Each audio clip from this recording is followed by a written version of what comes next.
I'm just filming this because I don't know when we're going to make this up, so I'm filming it to show that I have had it. I'm going to be presenting it like I would be presenting in class. All right, we ready? We ready? All right. Schizophrenia. What is it? What prominent public people do you know that have the disorder? Here's a better question. Does anybody in this room know someone with schizophrenia? Anyone? What if I could guarantee you that every single person in this room knew someone with schizophrenia? Hi, I'm Alistair and I'm schizophrenic. Oh, usually that joke lands. Tough crowd. All right, I get it. Schizophrenia is a common mental illness, but is often misunderstood. It probably has something to do with its history, where it was demonized instead of studied. Now, I'm sure you've all heard the rumors, some which may or may not be true. But let's start with the history. Now, I know, you're not here for a history class, but it is important to understand how we got here and why we're here in the first place.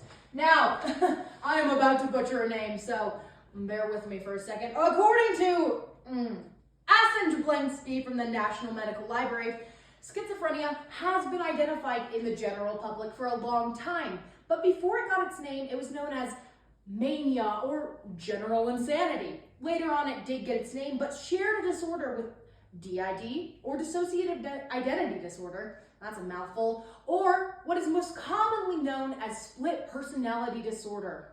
Now, of course, we don't identify those as the same thing anymore, but that would explain where it got its name. Schizophrenia is derived from a Greek word meaning split mind. Pretty interesting.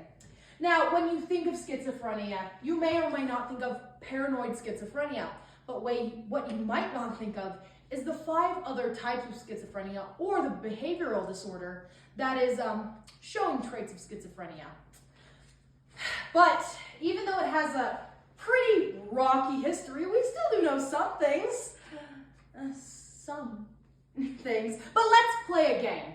I am about to list off a bunch of facts and statistics about the disorder, and I want you all to guess which are true and which aren't. So I am going to start with a little bit of a definition, just in case someone didn't know what we were talking about, all right? According to the Mayo Clinic, schizophrenia is a condition that affects a person's ability to think, feel, and behave clearly. There is a treatment, but currently no cure. It is widely debated what really causes the illness due to genetics or others, but one common theory is it's due to an overactive dopamine gland in the brain. Now let's start with the traits. This is fun. Number 1! 1% of the population is affected with schizophrenia. Pretty big. Number 2, according to American psychiatrists, these are the traits of schizophrenia. Hallucinations, either audio, visual, or tactile. Delusions, that could be of grandeur or paranoia. Ooh, this one's fun. Disordered thinking. Now, I think we can all relate to that one. Ooh, abnormal behavior or motor control.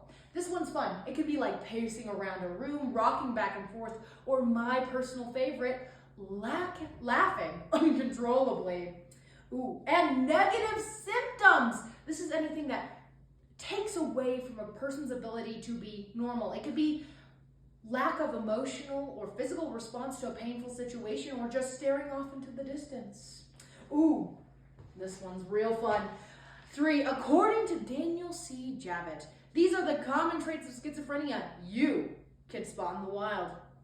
A rapid decline in IQ after experiencing symptoms, a want or desire to be normal, resulting in not taking medications, and homelessness. And of course, there's the common idea that we're all violent drug addicts that'll murder your entire family.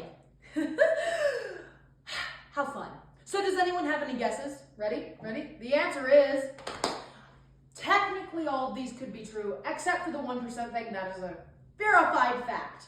Now let me explain. Most people don't know what schizophrenia is or how it presents in people. There are the common traits people see, which are delusions, hallucinations, and paranoia. And of course, the thing the media likes to say is that we're all violently insane, which of course can be true. But the truth is, people with schizophrenia are more likely to be victims of violent crimes than perpetrators. And not every trait has to be presented to be considered schizophrenic. And there's traits that people don't ever mention, like slight anger issues and memory loss. Now, I'm not a schizophrenic prophet or anything, but I do know some things. I mean, some people may be on the streets doing drugs, and some may be in front of a class presenting to all of you. But I think we can all agree stereotypes don't always apply. Though being homeless is a very big issue in the schizophrenic community, it's due to a lack of social and financial support more than anything else. You live in America. You know medication, therapy, and doctors can be expensive. It can take months to book a consultation with a doctor who doesn't know what they're talking about. I should know because it's happened to me. Now, I'm not saying this to be, oh, woe is me, the doctors. No. I'm just saying I have credibility. I know what I'm talking about. So, what is schizophrenia? It's a common mental illness that is often misunderstood. People use stereotypes to fill in their gaps of knowledge. As a schizophrenic person who lives with this disorder every single day, and I have to face the consequences of it, just like anyone else, I hope I can have cleared up some misconceptions you may have. And if you have any more questions, I encourage you to do your research or ask someone who knows. So I guess in conclusion, does anyone have any questions? Okay.